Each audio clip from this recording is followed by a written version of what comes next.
Have you ever prayed for something with everything in you, believed God would come through, and then watched the answer never come? Or worse, watched it come in a way that broke your heart? Maybe you asked for healing, and the diagnosis got worse. Maybe you asked for the marriage to be restored, and the papers were still signed. Maybe you begged God to open a door, and instead you heard it slam shut in front of you. And now you're here, still breathing, still believing kind of, but something inside you feels cracked. You're not angry enough to walk away, but you're not close enough to feel him either. You're just quiet. And that quiet is heavier than any storm you've been through. If that's you, I want you to know something. You're not alone. You're not backslidden. You're not broken beyond repair. You're actually standing in one of the most sacred spaces a believer can stand in. The space where trust gets rebuilt, not by feelings, but by revelation. Because here's what most people miss. Unanswered prayer isn't the absence of God. It's often the invitation to know him differently. And by the end of this video, you will understand how to rebuild your trust in God when his answer didn't match your prayer, and how to come out of this season closer to him, not further away. Stay with me. This one might sting a little, but it's going to heal something. Let's start here. Number one, you have to be honest with God about what you actually feel. Not the polished prayer, not the churchy version, the real one, because trust cannot be rebuilt on a foundation of pretending. Look at the Psalms. David didn't tiptoe around his pain. In Psalm 13:1, he cried out, "How long, O Lord, will you forget me forever?" That's not a man performing worship. That's a man wrestling with silence. And yet God called him a man after his own heart. Think about that. God wasn't offended by David's honesty. He was drawn to it. So many of us are trying to protect God from our disappointment as if he can't handle it. But he already knows. He's not waiting for you to fake a smile. He's waiting for you to open your mouth. Tell him you're confused. Tell him you're hurt. Tell him you don't understand why. The answer looked like this. The moment you get honest is the moment healing has somewhere to land. Because unspoken pain becomes silent distance, and silent distance becomes slow drift. You don't need to be composed. You need to be candid. God is not moved by your polish. He is moved by your presence. And your presence starts with the truth. Number two, you have to release your version of the answer. And this is the part that hurts. Because when we pray, we don't just pray for outcomes. We pray for scripts. We hand God the storyline, the timeline, the characters, and the ending. And we ask him to bless it. But God is not writing the story you outlined. He's writing a better one. And here's the uncomfortable truth.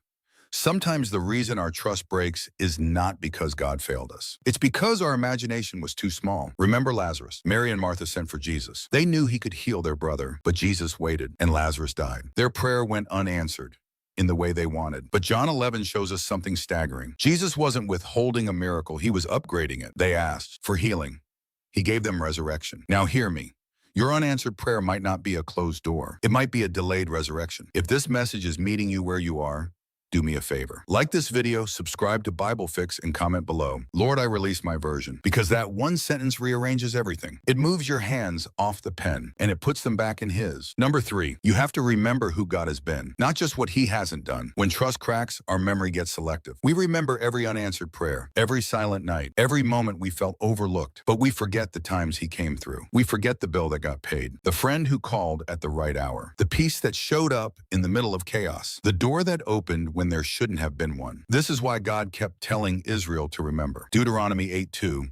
Remember how the Lord your God led you through the wilderness these 40 years. He wasn't being nostalgic. He was rebuilding their trust, because remembrance is the antidote to resentment. You cannot rebuild trust in the God of your future if you've forgotten the God of your past. Take out a notebook. Write down 10 things he has done for you, 10 prayers he answered, 10 moments he carried you, and watch what happens. Your heart softens. Your fear loses volume. Your faith finds footing again, because the same God who showed up before is not gone. He's just working on something you haven't seen yet, and your memory becomes the bridge between what you asked for and what he's building. Number four, you have to trust his character even when you can't trace his hand. This is where the deep faith gets built. Anybody can trust God when the answer matches the prayer. Anybody can worship in the wind, but mature faith worships in the wait. Mature faith says, "I don't understand, but I know who you are." Look at Job. He lost everything: his children, his health, his wealth. His answers never came in the way he demanded. But in Job 13:15, he says, "Though he slay me, yet will I trust him." That's not denial. That's declaration. Job wasn't pretending it didn't hurt. He was choosing to anchor his soul in God's character, even when God's hand felt heavy. And here's the beautiful part.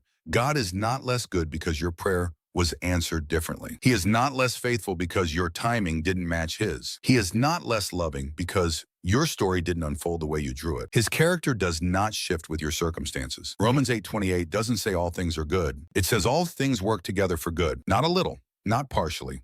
All. That means the very prayer you're grieving right now is being woven into something you will one day thank him for. Trust the weaver, even when you only see the knots. Number 5, you have to keep showing up even when your heart is limping. This is maybe the hardest one, because when trust is fractured, the temptation is to pull away, to stop praying, to stop opening the Bible, to stop going to church, to ghost God the way we ghost people who've disappointed us. But the enemy loves that drift because he knows your distance is his advantage. Trust is not rebuilt in isolation. It's rebuilt in proximity. Look at Peter after he denied Jesus 3 times. He was crushed. He went back to fishing, back to what he knew before Jesus called him. But Jesus didn't leave him there. In John 21, Jesus made him breakfast on the shore. He restored him with 3 questions. Do you love me? Notice what Jesus did. He didn't shame Peter. He drew him closer. And that's what he wants to do with you. Keep opening the Bible even when it feels dry. Keep whispering prayers even when they feel hollow. Keep worshiping even when the tears come first. Because faithfulness in the fog is what forms unshakable trust. You don't have to feel it to build it. You just have to keep showing up. And one morning, without warning, the fog will lift. And you'll realize he was there the whole time. Number 6, you have to let the season deepen your intimacy,